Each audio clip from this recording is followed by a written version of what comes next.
കർത്താവ് നിങ്ങളോട് കൂടെ, അങ്ങേ ആത്മാവോടും കൂടെ. മത്തായിയുടെ വിശുദ്ധ സുവിശേഷത്തിനുള്ള വായന. കർത്താവേ, അങ്ങേക്ക് മഹത്വം. അക്കാലത്ത് യേശു തന്റെ ശിഷ്യന്മാരോട് അരുൾ ചെയ്തു, നിങ്ങളുടെ നീതി നിയമജ്ഞരുടെയും ഫരിസേരുടെയും നീതിയെ അതിശയിക്കുന്നില്ലെങ്കിൽ നിങ്ങൾ സ്വർഗരാജ്യത്തിൽ പ്രവേശിക്കുകയില്ലെന്ന് ഞാൻ നിങ്ങളോട് പറയുന്നു. കൊല്ലരുത്, കൊല്ലുന്നവൻ ന്യായവിധിക്ക് അർഹനാകും എന്ന് പൂർവികരോട് പറയപ്പെട്ടതായി നിങ്ങൾ കേട്ടിട്ടുണ്ടല്ലോ. എന്നാൽ ഞാൻ നിങ്ങളോട് പറയുന്നു, സഹോദരനോട് കോപിക്കുന്നവൻ ന്യായവിധിക്ക് അർഹനാകും. സഹോദരനെ ബോഷ എന്ന് വിളിക്കുന്നവൻ ന്യായാധിപ സംഘത്തിന് മുമ്പിൽ നിൽക്കേണ്ടി വരും. വിഡ്ഢി എന്ന് വിളിക്കുന്നവനാകട്ടെ നരകാഗ്നിക്ക് ഇരയായിത്തീരും.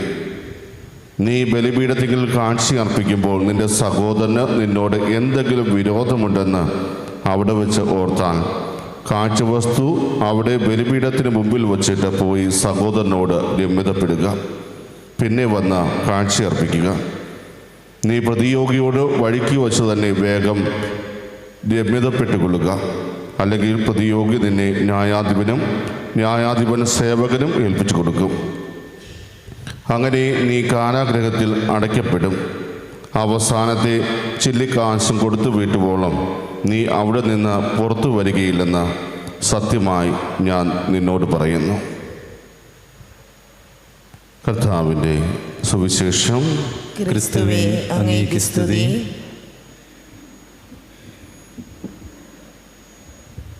മിശിഹായിലത്രയും സ്നേഹമുള്ളവരെ, ഇന്ന് തിരുസഭാ മാതാവ് നമ്മുടെ വിചിന്തനത്തിനായിട്ട് നമുക്ക് നൽകിയിരിക്കുന്ന വചനഭാഗം മത്തായിയുടെ സുവിശേഷം 5-ാം അധ്യായം 20 മുതൽ 26 വരെയുള്ള തിരുവചനങ്ങളാണ്.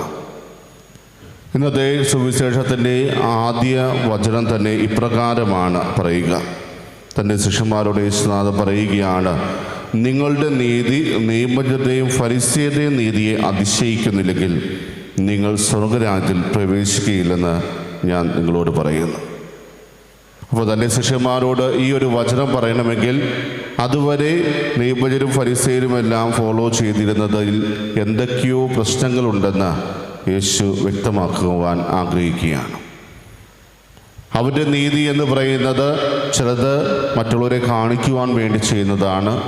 അതേപോലെ തന്നെ മറ്റുള്ളവർ തങ്ങളെ പ്രശംസിക്കണം എന്ന് ആഗ്രഹിച്ച് പ്രവർത്തിക്കുന്നവരായിരുന്നു ഫരിസേയരും നിയമജ്ഞരും. ഇതിനു മുമ്പുള്ള ഭാഗങ്ങളും ശേഷമുള്ള ഭാഗത്തെല്ലാം നമ്മൾ കൂടുതലും കാണുക മറ്റുള്ളവരെ കാണിക്കാൻ വേണ്ടി ഒന്നും ചെയ്യരുത് എന്നൊരു ആഹ്വാനമാണ്. ഇവിടെ കൊല്ലരുത് എന്ന ഒരു കൽപ്പനയെ എടുത്തുകൊണ്ട് യേശുനാഥൻ പറയുന്നു, അതിനേക്കാൾ ഉപരിയായി ഞാൻ നിങ്ങളോട് പറയുന്നത് എന്താണ്? കോപിക്കുന്നവൻ ന്യായവിധിക്ക് അർഹനാകും എന്നതാണ്. ഈ കോപത്തെക്കുറിച്ച് നമ്മൾ കൂടുതലായിട്ട് കാണുക പ്രധാനമായി ഉൽപ്പത്തി പുസ്തകത്തിലാണ്. ഈ കോപം ആദ്യം രൂപവും ഭാവവും കൊള്ളുന്നത് ഉൽപ്പത്തി പുസ്തകത്തിലാണ്. ആബേലിൻ്റെ കാഴ്ചകൾ ദൈവം സ്വീകരിച്ചു, തൻ്റെ കാഴ്ചകൾ ദൈവം നിരസിച്ചു എന്നറിഞ്ഞപ്പോൾ കായേന് ആബേലിനോട് ഒരു കോപമുണ്ടാകുന്നുണ്ട്. അവിടെ ദൈവം കായേനോട് സംസാരിക്കുന്നതായിട്ട് നമുക്ക് കാണുവാൻ സാധിക്കും. നീ എന്തിനാണ് കോപിച്ചിരിക്കുന്നത്? നാം കോപിച്ചു കഴിഞ്ഞാൽ പാപം നിന്റെ പടിവാതിക്കൽ എത്തി നിൽക്കുന്നു എന്ന് നീ തിരിച്ചറിയുക. അത് നിന്നിൽ നോട്ടം വെച്ചിരിക്കുന്നു. അതുകൊണ്ട് നീ അതിനെ കീഴടക്കണം എന്നൊരു മുന്നറിയിപ്പ് കൂടി കോപിച്ചിരിക്കുന്ന കായേന് ദൈവം നൽകുന്നതായിട്ട് നമുക്ക് ഉൽപ്പത്തി പുസ്തകം 4-ാം അധ്യായത്തിൽ കാണുവാൻ സാധിക്കും. കോപിച്ചിരിക്കുന്ന കായേനോട് ദൈവം പറയുകയാണ്, ആ കോപത്തെ നീ നിയന്ത്രിക്കുക, അതിനെ കീഴടക്കുക. പക്ഷേ ആ കോപത്തെ കായേന് കീഴടക്കാൻ സാധിക്കാതെ വന്നപ്പോൾ പിന്നീട് അത് എന്തിലേക്കാണ് നയിച്ചത് എന്നും നമ്മൾ ഉൽപ്പത്തി പുസ്തകത്തിൽ വായിക്കുന്ന ഒരു സംഭവമാണ്. ഈ കോപം അവനൊരിക്കലും കീഴടക്കുവാൻ സാധിച്ചില്ല. അതിൻ്റെ ഉള്ളിലിരുന്ന് പുകഞ്ഞുകൊണ്ടിരുന്നത് കൊണ്ട് പിന്നീട് അവനൊരു കൊലപാതകിയായിട്ട് മാറുകയാണ് ചെയ്തത്. പ്രിയമുള്ളവരെ, കോപത്തിൻ്റെ പ്രത്യേകത അതാണ്. കോപം എല്ലാ പാപങ്ങളുടെയും ആരംഭമാണ്. അതുകൊണ്ടാണ് ഒരു മൂലപാപങ്ങളിൽ ഒന്നായി കോപത്തെ കണക്കാക്കുക. കാരണം ഈ കോപം മനുഷ്യനിൽ വളർന്ന് അത് ആ ഒരു വ്യക്തിയെ കൊലപാതകം ചെയ്യുന്നതിലേക്ക് നയിക്കുന്നു എന്നാണ് പറയുക. കോപം പലതരത്തിലും നമുക്ക് കാണുവാൻ സാധിക്കുന്നു. ചില സമയങ്ങളിൽ മാതാപിതാക്കൾ മക്കളോട് കോപിക്കാറുണ്ട്. പക്ഷേ ആ ഒരു കോപത്തെ പലപ്പോഴും ദൈവകോപത്തോടാണ് കണക്കാക്കുക. കാരണം മക്കളുടെ നന്മയ്ക്ക് വേണ്ടിയാണ്, തിന്മയിൽ നിന്ന് നന്മയിലേക്ക് തിരിയുവാൻ വേണ്ടിയാണ്, അവർ ചെയ്യുന്ന തെറ്റെന്താണെന്ന് അവരെ ബോധ്യപ്പെടുത്തുവാൻ വേണ്ടിയാണ്, അത് പിന്നീട് ഒരിക്കലും അവർ ആവർത്തിക്കാതിരിക്കുവാൻ വേണ്ടിയാണ്. എന്നാൽ മാതാപിതാക്കൾ മക്കളോട് കോപിക്കുന്നത് തന്നെ മറ്റൊരു തരത്തിൽ കാണുവാൻ സാധിക്കും. എപ്പോഴാണോ അതും തെറ്റുതിരുത്താൻ തന്നെയാണ് അവർ കോപിക്കുന്നത്, പക്ഷേ അതിൻ്റെ പുറകിലുള്ള മനോഭാവം മറ്റൊരു തലത്തിലേക്ക് മാറുന്നു.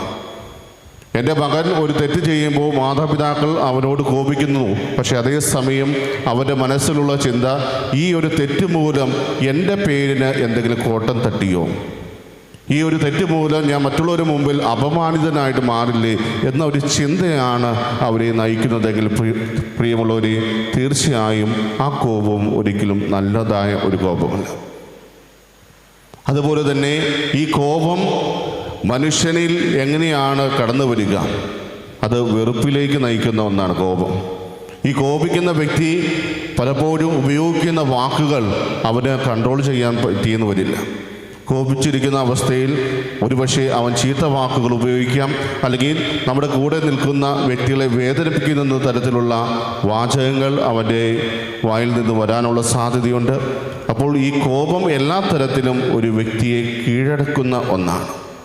അവന് സ്വയം നിയന്ത്രിക്കാൻ പറ്റാത്ത ഒരവസ്ഥയിലേക്ക് കോപം ഒരു വ്യക്തിയെ എത്തിക്കുന്നുണ്ട്. അതുകൊണ്ട് പ്രിയമുള്ളവരെ, യേശുനാഥൻ തൻ്റെ പ്രിയ ശിഷ്യന്മാരോട് പറയുകയാണ്, കൊല്ലരുത് എന്ന് പറയുന്നതിനേക്കാൾ ഉപരിയായി ഞാൻ നിങ്ങളോട് പറയാൻ ആഗ്രഹിക്കുന്നത്, നിങ്ങൾ കോപിക്കരുത്. നമുക്കറിയാം, പാവം പെട്ടെന്ന് ശൂന്യതയിൽ നിന്ന് വരുന്ന ഒന്നല്ല, മറിച്ച് അത് നമ്മുടെ ഹൃദയത്തിൽ മുളപൊട്ടി വലുതായി അത് നമ്മളിലുള്ള നന്മകളെ നശിപ്പിക്കുന്ന തരത്തിലേക്ക് ഉയരുമ്പോഴാണ് അത് പാപമായിട്ട് മാറുക. അതുപോലെ തന്നെയാണ് നമ്മുടെ ഓരോരുത്തരുടെയും മനസ്സിൽ ഉദിക്കുന്ന കോപവും.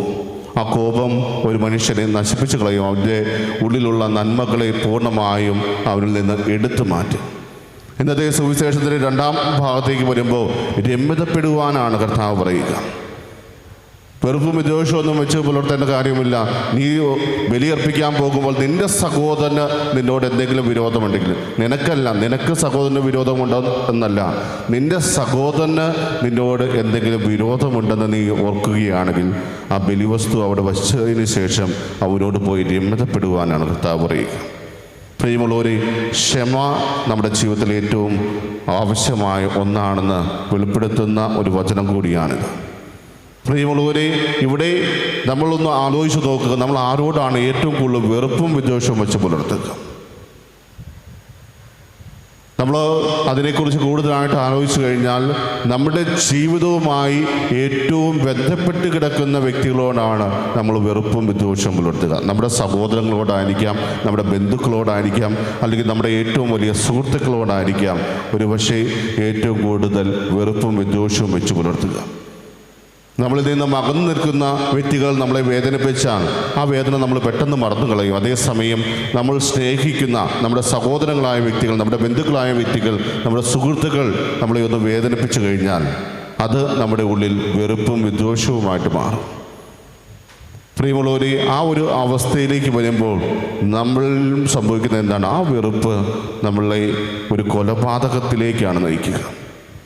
പൂർണ്ണമായും നമ്മളെ ആ വ്യക്തിയിൽ നിന്ന് അകറ്റുന്ന തലത്തിലേക്ക് നമ്മുടെ ചിന്തകൾ മാറുന്നത് നമുക്കവിടെ കാണുവാൻ സാധിക്കും.